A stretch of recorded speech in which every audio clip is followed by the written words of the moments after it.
Ivan the Peasant's Son and the Six-Headed Dragon. In a certain kingdom, in a certain state, there lived an old man, Miroslav, and an old woman, Zlata. They had 3 sons. The youngest was named Ivan. They lived without idleness, toiled all day, plowed the fields, and sowed bread, their days filled with honest work and simple joys. Suddenly, news spread throughout the kingdom. A 6-headed, vile dragon was going to attack their land, destroying all people and burning cities. Miroslav and Zlata grieved, but their eldest sons, Dmitri and Sergei, comforted them. "Do not grieve, father and mother. We will fight the dragon. Let Ivan stay with you. He is too young for battle." "No," said Ivan, his eyes firm. "It is not fitting for me to stay. I will also go to fight." Miroslav and Zlata did not hold Ivan back. They prepared all 3 sons for the journey. The brothers took their Damascus swords, knapsacks with bread and salt, mounted their good horses, and set off. They rode until they came to a devastated village. Everything was burned, broken, save for one small hut. Inside, an old woman lay groaning on the stove. "Hello, grandmother," they said. She told them of the dragon's cruelty and how it had ruined the nearby lands. The brothers continued their journey, reaching the Smorodina River and Kalinov Bridge, where human bones lay scattered along the bank. They found an empty hut to rest. "Brothers," said Ivan, "we must be vigilant. Let's take turns on watch to ensure the dragon does not cross Kalinov Bridge." On the first night, Dmitri, the eldest, went on watch. He walked the bank, saw nothing, and soon fell fast asleep under a willow bush. Ivan, unable to sleep, took his sword after midnight. He found Dmitri sleeping soundly. Ivan hid under Kalinov Bridge. Suddenly, the river waters churned. Eagles cried. The 6-headed dragon rode forth. His horse stumbled. A raven fluttered. A dog bristled. "Do you sense Ivan the peasant's son?" the dragon roared. "He is not fit for battle." Ivan emerged. "Do not boast, vile dragon. Let's test our strength."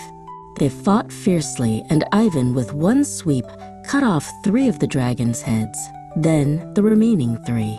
He cast the body into the river and piled the heads under the bridge. In the morning, Dmitri claimed he saw nothing. Ivan said nothing.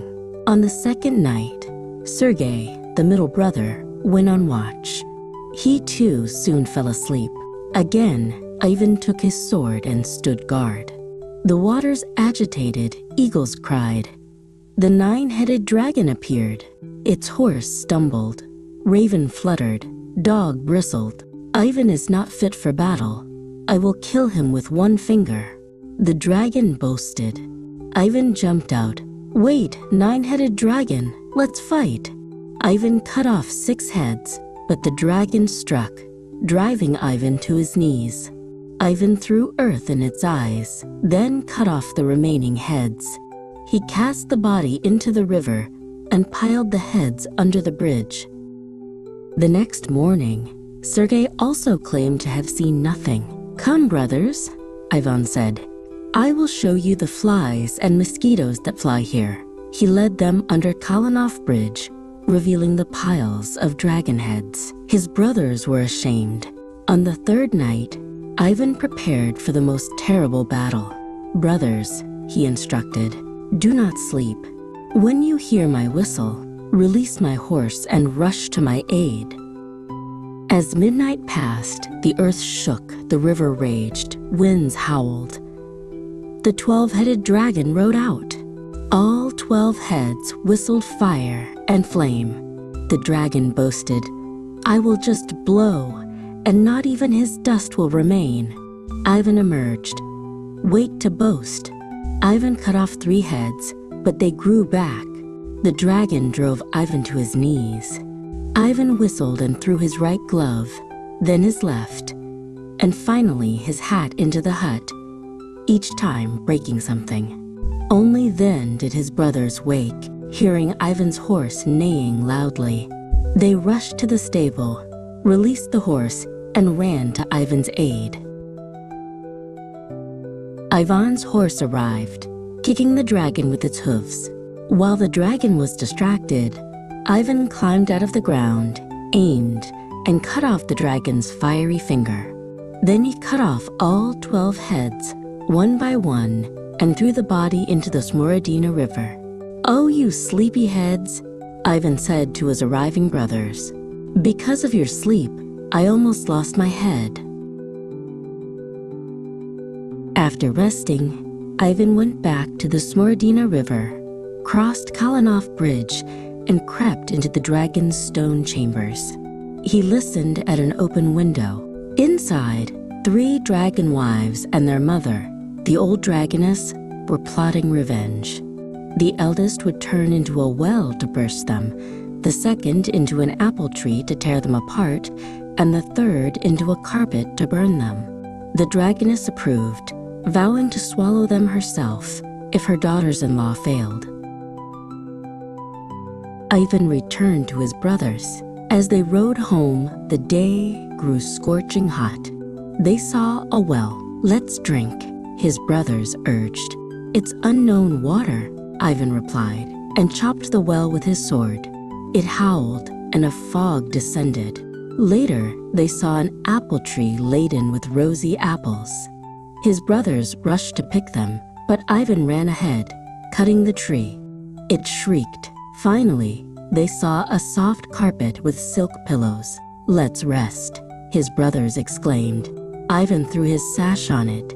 It burst into flames. "The same would have happened to you," Ivan said, then shredded the carpet. "You grumbled in vain, brothers. These were the dragon's wives, wanting to destroy us."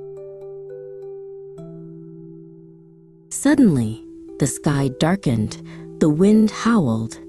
The old dragoness flew after them, her maw open. The brothers threw a pood of salt into her mouth. She chewed, then realized her mistake and pursued them again. They galloped to a smithy where 12 blacksmiths let them in and sealed the doors. The dragoness licked through 11 iron doors, but tired. Ivan sprang out, lifted the dragoness, and struck her against the earth. She crumbled to fine dust, scattered by the wind. Since then, all monsters and dragons in that land died out, and people began to live without fear. Ivan, the peasant's son, returned home with his brothers, to his father Miroslav and mother Zlata. They lived and prospered, plowing the field and harvesting bread. And they lived to this day.